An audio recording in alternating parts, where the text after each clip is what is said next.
You're listening to iLiveUK, changing the way you listen to radio. iLiveUK. TalksHonest. TalksHonest.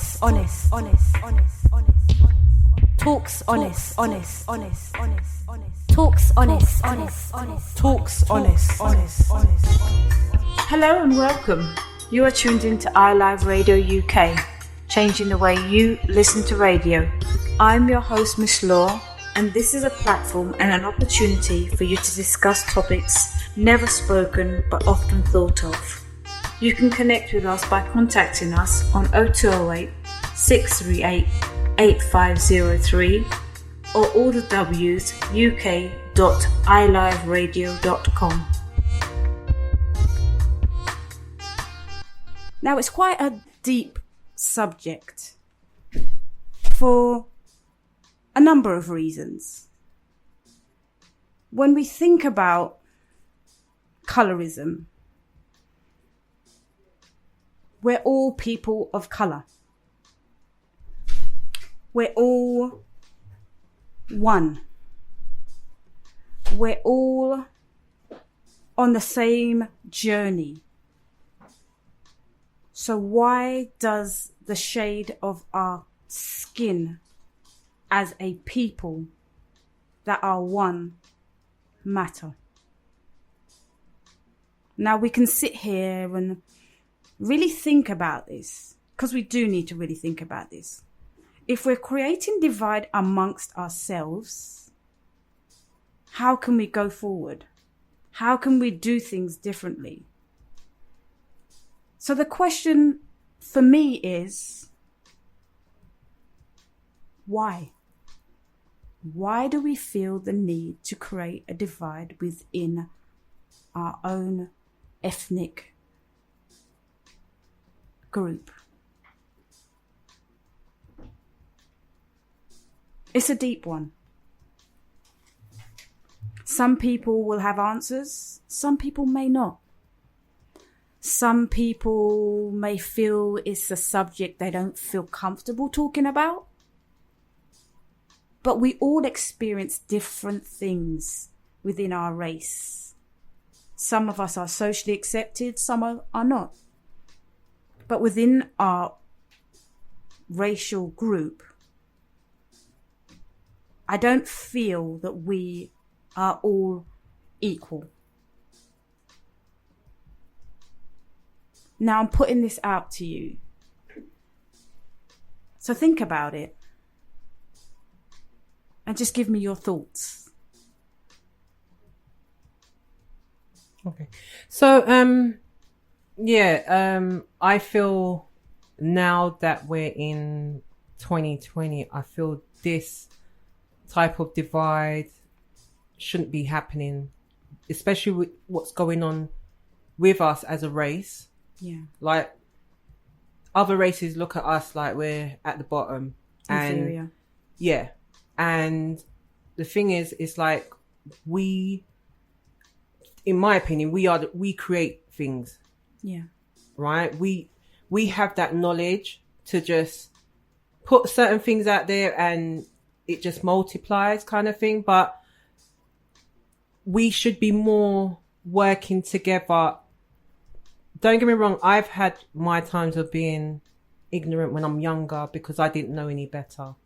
But I feel as an adult now and growing up, I've got that knowledge now to pass down to someone younger than me to be like, you shouldn't be disrespecting your fellow brother or sister. Yeah. You should be unified, because the day that we are unified is going to be a problem for others. Yeah. And the fact that some people don't know how great they are, which is kind of sad really, and especially like for some young people, some of them just know one thing.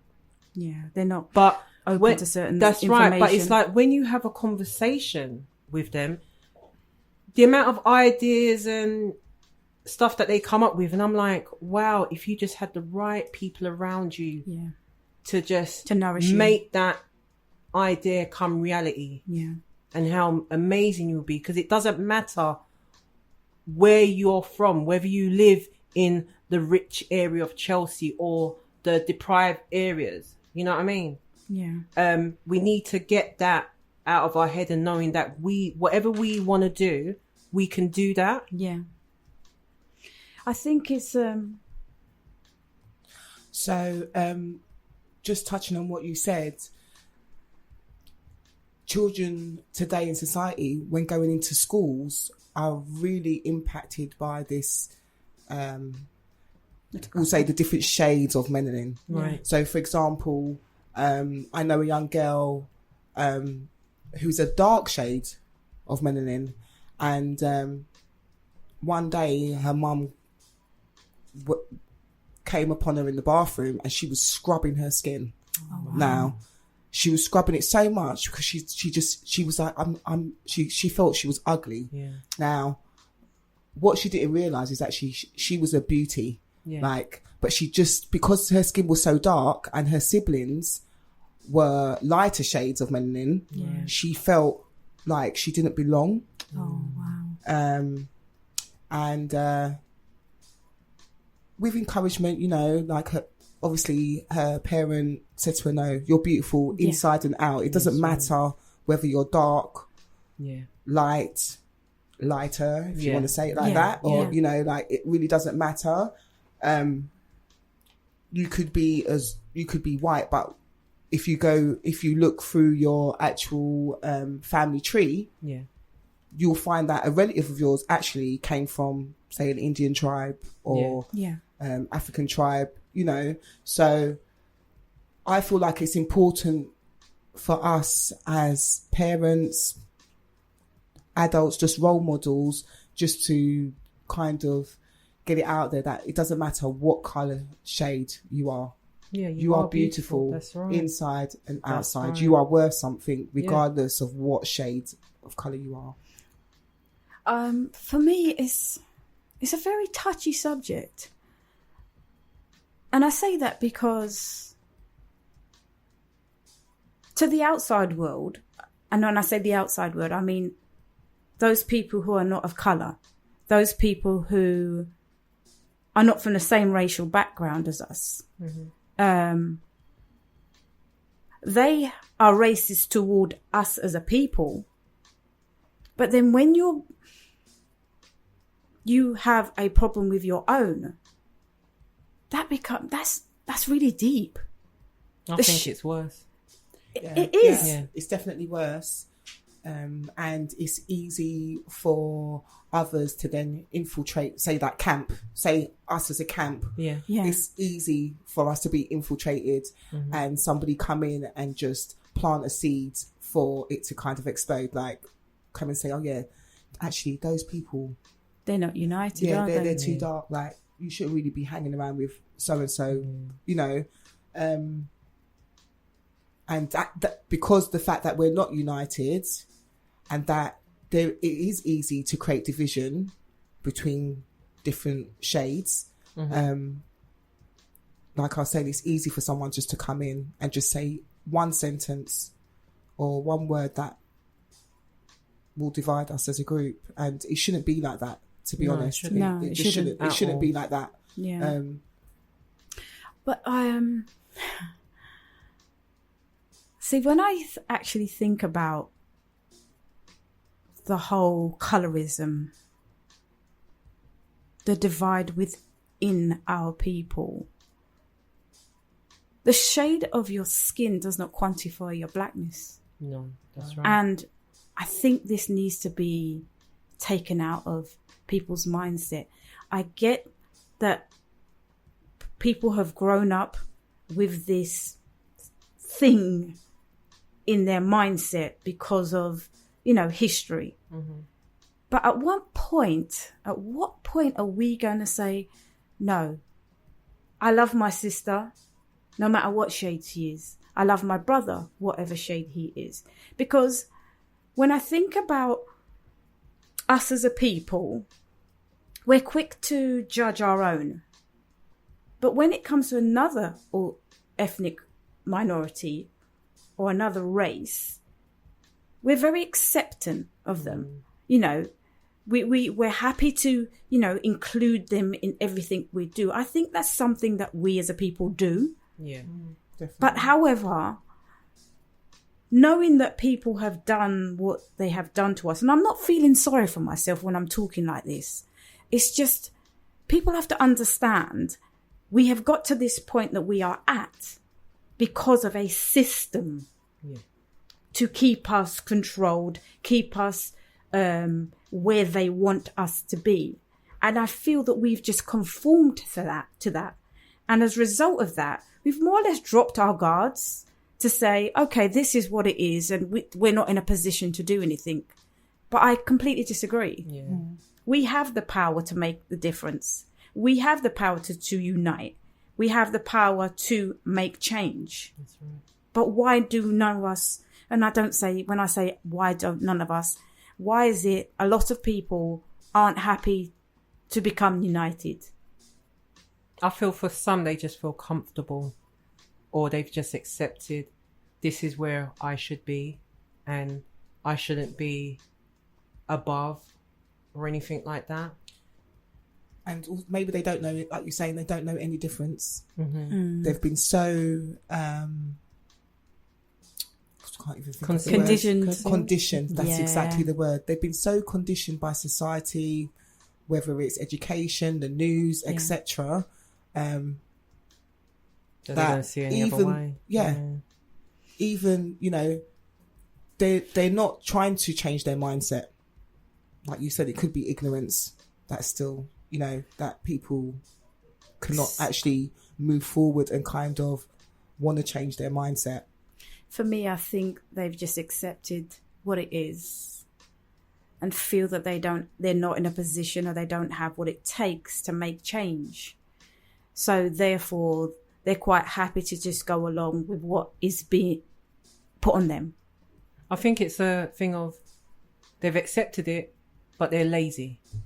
As in, they're not willing to do the research, because I feel like, you know, in the 70s and 80s, there was some information out there, but you had to go whether to a certain bookshop or library to get your information. Yeah. We now have this wonderful World Wide Web where you can Google search everything and anything. There's really no But excuse, it's just right? for you to take that time out to educate yourself. Yeah. Like, don't just assume, yes, everything just started with slavery. Indeed, No, that's right. You need to go back before that Yeah. and do your research. Yeah. So it's always good to have a read now and again, just to keep it in your mind or brain all the time that we come from great people. Yeah. And we need to acknowledge that and to have that always in our hearts and minds, that we are great people. We can do what we want because we come from creatives. Yeah. We come from people who invented things. Yeah. We come Right? from, sorry to cut you, but Yeah. we come from princesses and Kings and princes, queens. kings and queens. This is it. Princes and princesses. Like, just because they've got a royal family doesn't mean that we never had a royal family. If you go to Africa, there's kings and queens. Yeah. That's You know, like Princesses. and princesses Yeah. and princes. So it doesn't mean that it only happens in one race or one colour. That's right. Yeah. You know, if you want something or you want to be something, your colour shouldn't actually stop you from going to do that. You shouldn't think, Or the shade of your skin. it basically shouldn't affect you trying to achieve your best at any point. In my experience as a black woman, I just felt, and I still feel today, when people see or when people talk to me, they don't accept me as a black woman. Why is that? I say that because statements that are made towards me, such as you're not black, you must be mixed. So within your own ethnic minority, when people say things like that to you, it's like they're ostracizing you. They're pushing you out of who you are. Mm-hmm. Why they do that? Could be their insecurities. But there are many people out there who've probably heard those two statements. You're not black. You must be mixed. Okay. So I'm going to give an example of that. My sister, obviously, her children are all black. However, my nephew is very, very fair. Now, his dad's not white. However, someone came to my sister's door to deliver a package, and they were like, "Oh, is his dad white?" My sister's like, "No." Like, why would you just assume his dad's white because of the shades that he is? But if you look back in my family, if you go through generations, you will see that there are different shades. There are different levels of shade. And sometimes they might call it a throwback. It's a word that is commonly used when somebody within your family is not the same shade as everybody else. They say, "Oh yeah, it's just a throwback," whatever. Yeah, which is quite a negative connotation for somebody who is of lighter melanin. Well, this is it. Family's family. Doesn't matter. Yeah. So this is my point with regards to quantifying blackness. Just because you are of a lighter shade does not mean that you're less black. Yeah. A prime example is my daughter. My daughter is very fair. And growing up and going to school within the UK school system, she was often told, "You're not black. You can't be black." You know, now, when your child comes to you and says, "I don't like going to school because the people are racist, or the people are getting on my nerves because they keep trying to take away my blackness from me." I'm black. My dad's black. My mum's black. That makes you feel a certain kind of way. For the simple reason, you are what you are, but people are telling you you're not what you are. Mm. What about the black people that don't see themselves as black? Well, that's another topic in itself. Yeah. That is another talk show. Yeah. And I'm glad you actually brought that up. I think with that, as you were saying, Miss B, that kind of stems from either how you was brought up. Yeah, most definitely. I know for me, growing up in my household, I was always told to be proud of being black, my skin colour. So no matter how light I may be, it was always instilled in me from a young age to be proud of who I am. Yeah.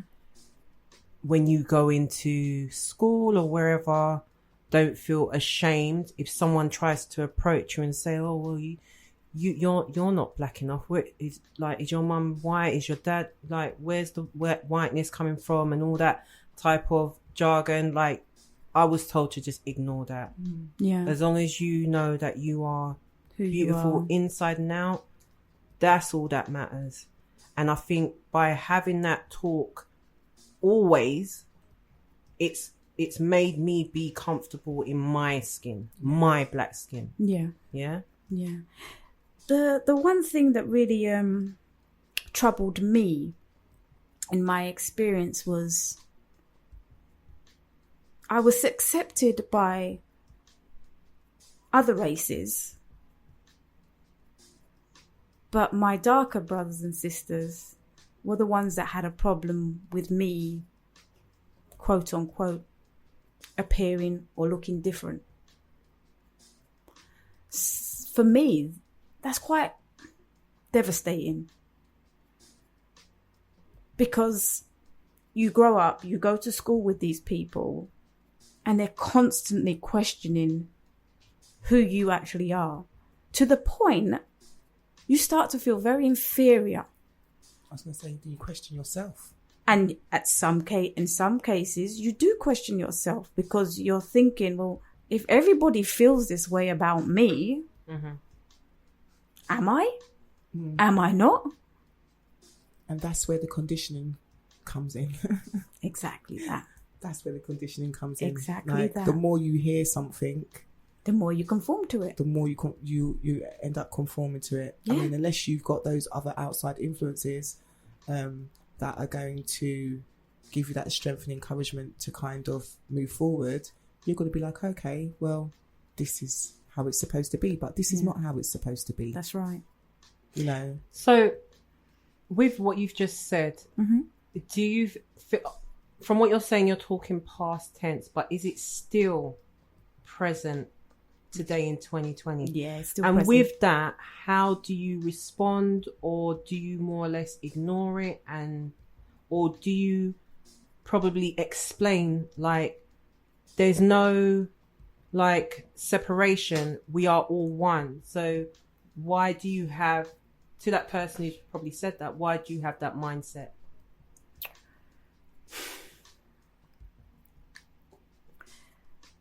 I am still experiencing it today. Yeah, I was going to say, how do you deal with that then? And how I deal with that is it depends on how it's put to me. Right. If it's someone that's ignorant to the fact that I can't be black because of the texture of my hair, which is usually the thing that actually makes me non-black in people's eyes. Okay? So I have different approaches to different people. Some people I would explain, some people I don't have the time of day for. Right. Because it's how they come at me. Yeah, how they come across. They're not like trying to have a conversation. They don't say it in a pleasant way. They say it in a undermining way. And then it makes you feel like, oh, okay, that wasn't necessary. So it makes you step back a little bit, to the point that, like, you don't particularly want to have a conversation with that person again, for the simple reason they're making you feel inferior. Yeah, so just got a message from Sharon. Big up to you, Sharon. So she said, yep, 2 of my children still get that said to them, but they know how to shut it down. Yeah. And that is the key, knowing how to shut it down. But when we think about shutting things down, it's important that we educate people. It's key. I was just going to say, it's important that we kind of get the person, whoever's asking that question, to, when they've asked you that question and you've responded, then you should leave them with some kind of reflection. So that the next time they approach somebody with that same, or even have that same kind of thought, they'll think before they actually ask that question. But like, going back to how we're treated by our own race, for myself growing up, I didn't see myself as beautiful, not because I just didn't look like everybody else. And when you're growing up, you just said you didn't feel you were beautiful. Can you break that down? Because people need to understand what you're actually saying. And I wanted you to describe your vision, how you look as a person. Because people are aware, or possibly aware, there are free black women in this forum right now. And so, we all look different. Yeah. So I'm very dark skinned, or I say I'm very dark skinned. My hair is very thick. Some people will say, oh, I've got nappy head. I've got good hair. That's right. I've got lovely, thick, curly, dark hair. Yeah. And I've got very strong features, very full lips, and Yeah. So those kind of qualities, when I went to school, some of the other girls didn't look like that. So it made me think, oh, maybe I need to have my hair looking like that. Mm-hmm. Why? People need to understand why you felt that. Because sometimes you don't feel like you fit in. You just feel like you're in a place with a group of people, but you just don't fit in because of how you look, and people's behaviour towards you could make you feel that way. Yeah, people's behaviour towards you could make you feel that way. Yeah, because I feel like the mindset where you've gone to a brand new school, starting secondary school, maybe some of your friends are not there no more and you're in a new settings. You feel as a black girl, you feel, all right, well, I'm going to be around all other black girls so you would or expect boys. them to treat you. Yeah, exactly. But then you don't. Love. But then they don't. No. They look at you and they examine you. Yeah, they do. They observe you from head to toe. Yeah, and they'll pinpoint differences. Well, yeah, she doesn't have like the kind of straightish hair. She ain't relaxed her hair. Yeah. All, as it's you not said, texturized. The nappy, as they like to say, the nappy. Yeah. And they just look at you. They look at your skin. Oh, it's not. It's too dark. Like, you're beautiful. Yeah. You're a beautiful woman. But it's like we just need to change the mindset, especially for these young people growing up. Yeah. We need to change that mindset. And whether it starts at home or when they go to school, there's something that needs to be put in place, because you will get kids going back to school after summer holidays into a new setting. And I feel like teachers need to have that in place to be of some encouragement. Definitely. Now, what makes this okay, though? Is it okay for people to see you differently within your race? Do you think maybe it's okay for you to drop your guard because you've been made to feel different? Is that okay? Or is it not okay? You know, why is it that somebody else needs to make you feel inferior because you look or you appear a different shade to what they are? What quantifies and what gives them the right to make you feel inferior? It's not, as a person, as an individual, it's you that gives them the right to do that. That's what I personally believe. Miss Mode can't turn around and tell me I'm ugly because I know I'm beautiful. That's right. I might not be beautiful to you. That's right. But I know to myself, when I look in the mirror, I'm thinking, but I woke up this morning. That will be my insecurity. Exactly. That's right. And so I was going to pinpoint when you was talking about when you go into a new school. So for the youngsters, when they start new places, even when we go into a new workplace. That's right, yeah. Okay. People have already judged us by our appearance because that's the first thing they see. They don't hear us speak. Yeah. They don't know nothing about us. That's right. They just make that judgment straight away. And I do believe a lot of this is coming from other people's insecurities. Yeah. I agree 100%. 100%. Like, when people are saying to you, oh, you can't be black. Why can't you be black? That's right. Yeah. Why can you not be black? What gives them, like, what information have they got? What facts have they got to confirm you are not black? Like, I mean, like, one of my aunties basically was saying to me that, you know, when somebody approaches you with something and you're thinking, oh my God, like, why would they say that? Mm-hmm.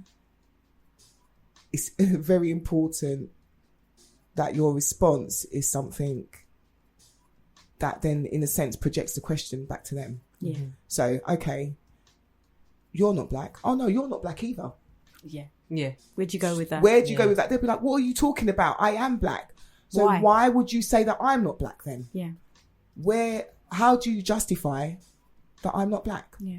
So it's really important for us to equip our children, maybe some people and like ourselves. friends and ourselves, equipped ourselves, enable us to have those tools that when we do actually get approached or asked a question that is actually picking at what colour we are, we're able to give them a response that kind of ends that thought process, that kind of questionability. I don't even know if that's a word, but the question of them questioning whether or not where we come from, basically. In life, have you ever, obviously you've expressed that you've been subjected to that colorism. Have you ever seen someone and had those same thoughts about someone else who's darker than you, lighter than you? In your all honesty? Yeah, in all honesty, yes. I'm not going to say I haven't done it. Yeah. You know, I'd be like, oh yeah, look at that red girl. like, you know, there's certain slang that people would use that you've heard or been taught or just know that is not actually very kind to the other person. It can be quite derogatory. Very true. It can actually put them, like, it can actually put people down. Yeah. And so, I mean, I'm a sort of person that kind of reflects on things that I do. Like, I could be doing something now, I'll go home and then reflect and think, oh, well, actually, maybe I didn't actually approach that situation really well. Yeah. And how can I go about doing that differently next time? Like, if there's something like that, you know, and there's also that saying, treat people how you want to be treated. Indeed, I don't want someone to tell me, oh, you're, you know, whatever about my colour. Yeah. Because because I kind of have that kind of mindset, then I'm in that place now and mature enough to say, okay, I'm not gonna, or try not to, because obviously you're still human, but try not to actually think like that. Now,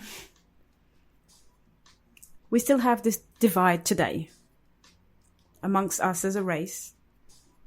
Colorism is still there. It's still popular. Very, very there. There's no ifs or buts about that.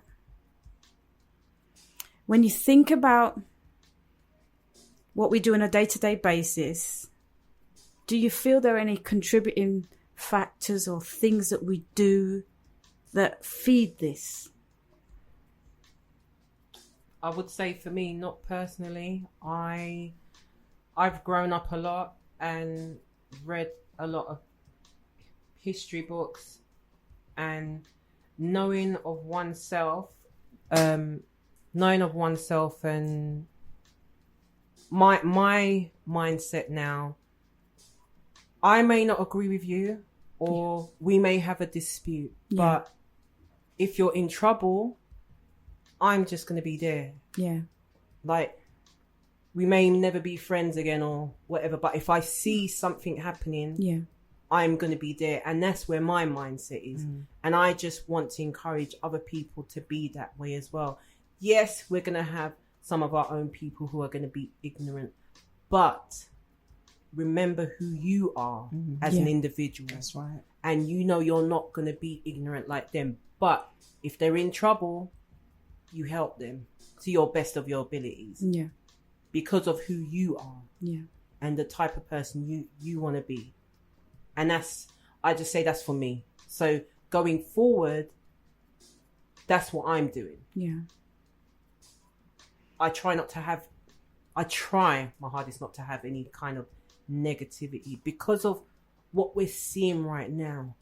There needs to be a shift. Yeah.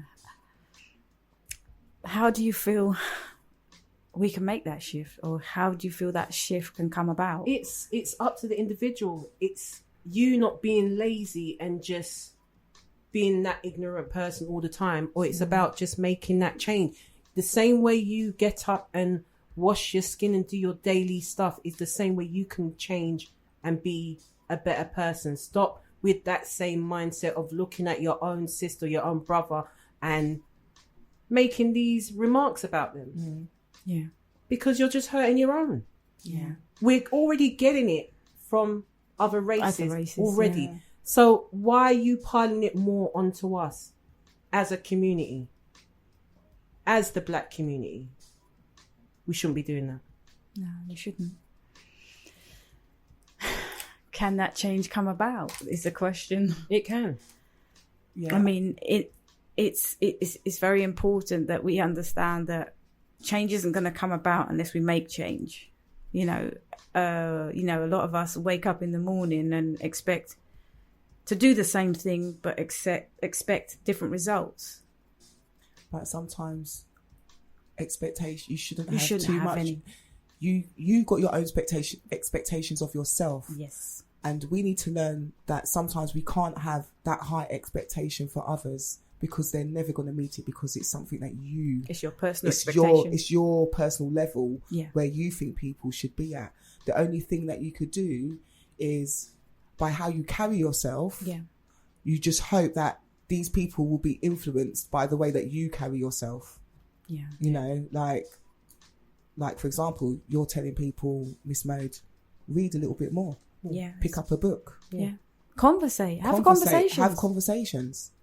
You know. I do feel that we've become very selfish.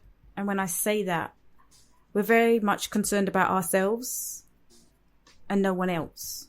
So I might speak to you and have a conversation with you, but the conversation is so shallow. I don't actually know what's wrong with you, if there is something wrong with you. You know, everything is just on face value. Yeah. And no one really digs deep and addresses certain things. You may come and you may feel a certain way, and I identify that you look a certain way because you're not your normal self, but I'm scared to tap into what's taking you to where you're at. And I think we need to be a bit more alert, because a lot of times we're going through stuff and we're experiencing stuff, but because we don't trust and we have other underlying issues, we don't actually get to understand each other. But instead we create the divide because we're not prepared to find out that bit more or understand that little bit more. Okay, so how do you explain you go into a Caribbean island or where you think, oh yeah, all my people are going to be there? So I used to love going to the Caribbean. And one time I went on holiday and it was near the end and I was in a department store shopping. Now, the assistant, the customer service person was a black lady. Mm-hmm. Do you know she served every other person of different shades lighter than myself, and she didn't come over to me and my partner? And I'm going to my partner, why is she coming over to us? Is it because we're too black? And so my mindset, I went into that mode thinking, what this defensive. I got defensive. Yeah. I've been to restaurants in the Caribbean. The same. I've had the same thing there. Like, I'm thinking, what, don't they think we've got money too? Like, that's seriously how I had started to think when I was going there. But then I thought, actually, you guys don't know any better. Okay. So that boils down to exposure. Yeah. That's still in that slave mentality. Yeah. Obviously, that's really weird because you've gone to an island where it should be clearer. Yeah. You're not in a westernized place. No. So you can say, okay, I expect to receive that kind of in a Western world. But when you're in a non-Western world, you expect to feel more wanted, more accepted. Yeah, but you don't. Like, for me personally, I didn't feel more accepted. And I felt that I should have felt like I was home from home. Yeah. Yeah? Or even more. Yeah. Yeah. And having heard you say that, and I'm now thinking back to when I am in the Caribbean,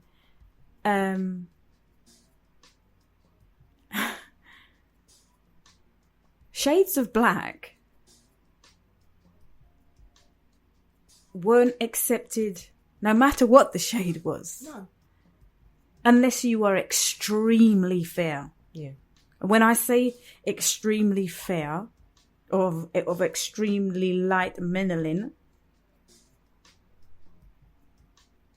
was more than likely to do with the fact that anything above a certain shade was not socially acceptable to them. Yeah, because they have a caste system. Indeed, yes. The lighter, the better. The better. The darker is more at the bottom of the barrel. Yeah. Yeah. Tell me something. I've never been back to that Caribbean country after they treated me like that. I haven't been back. Oh, really? No, I haven't. Because I don't think it's going to change. Because the country has so much Western influences. So I feel like that's how I feel. Like, but we need to make that change. See, we can't keep accepting that. Okay, you went to an island. You originate from an island. Okay, so you've gone to the country, which is an island, and it's become so westernized. It's lost its standards and its morals. Yeah. Now you've actually said that's okay. So you no. When I say that it's okay, you've now said that you would not go back to that country or that island for the simple reason what you experienced. Yeah. Now, in order to make change, we got to stand up to those kind of things. We have to confront those things and say, hold on a second. I've just identified you served so many people of colour, and mine being the darkest, you just haven't acknowledged me. Why is that?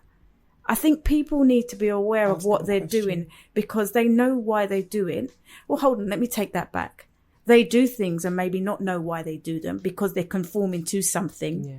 So therefore, it's in our interest to bring it to their attention to say, well, hold on a second. I was standing here waiting before all these other people and you have completely excluded me, ignored me and served other people. What is that? Okay. So you could answer that question, but how are you going to be perceived? Yeah, but it's about awareness.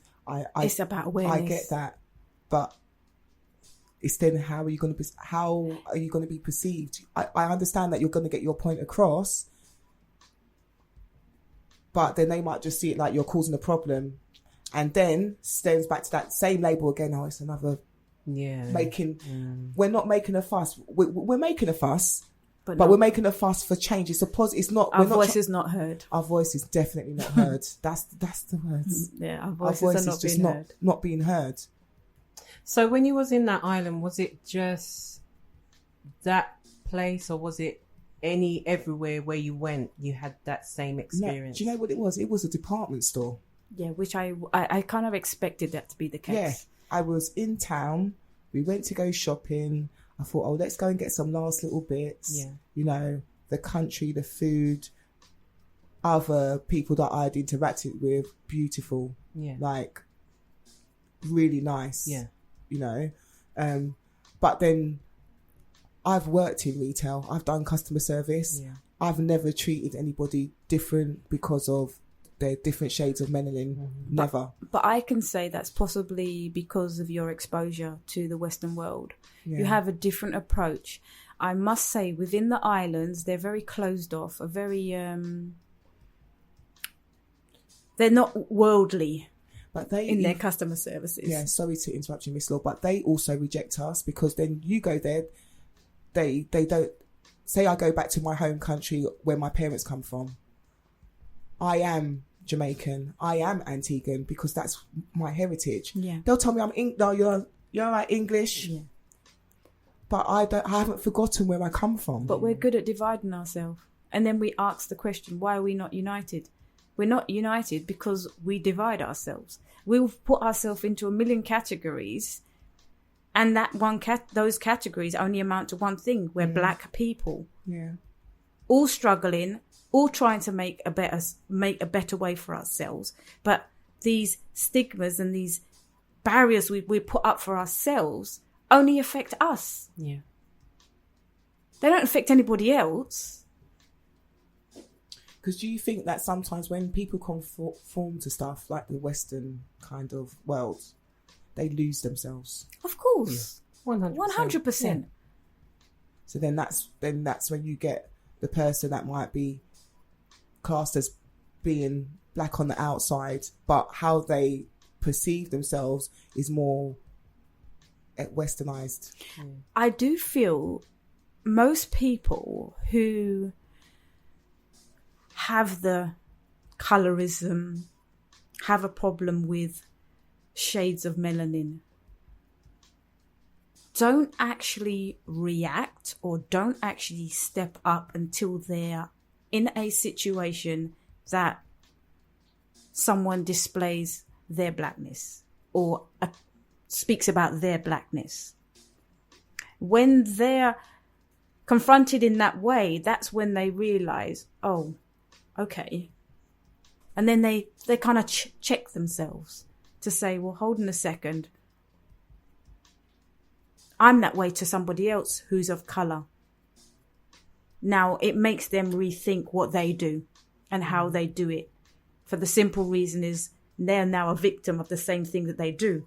Yeah, but it's only until they become a victim that they can see it from our perspective. That's correct. Like, so when you said about going into the store and the lady showing colorism by serving someone that was lighter than you before before even paying any attention or making an acknowledgement that you were there. I had to literally request the attention of this person. Yeah.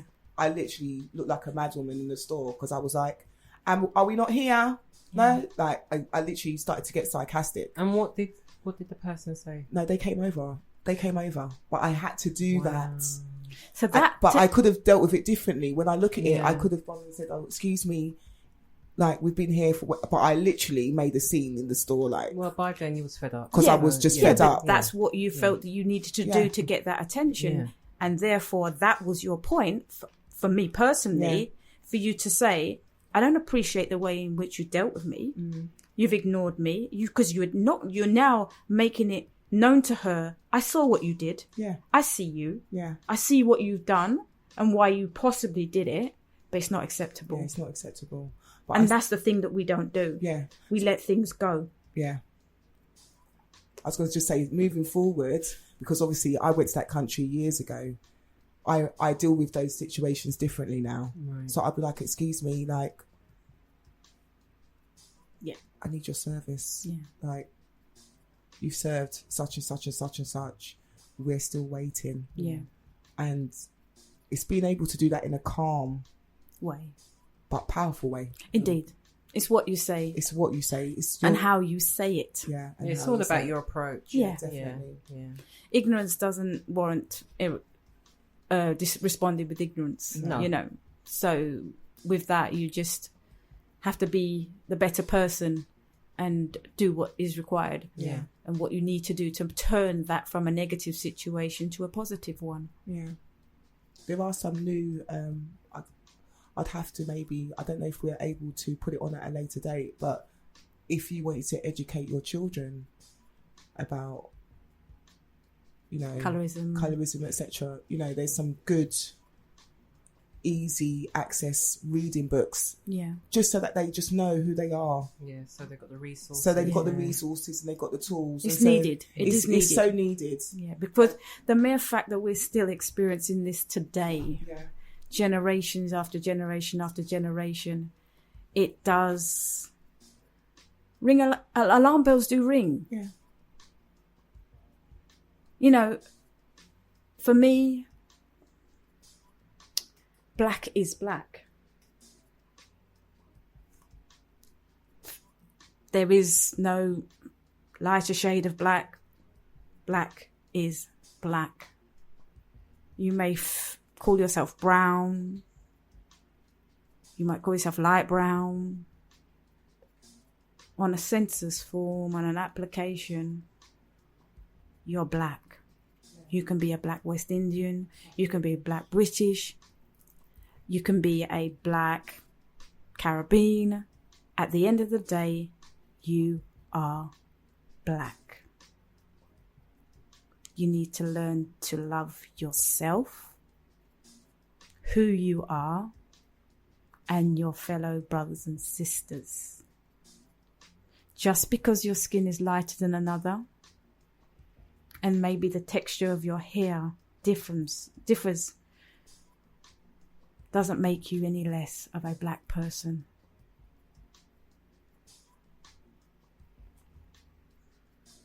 You will possibly continue to feel that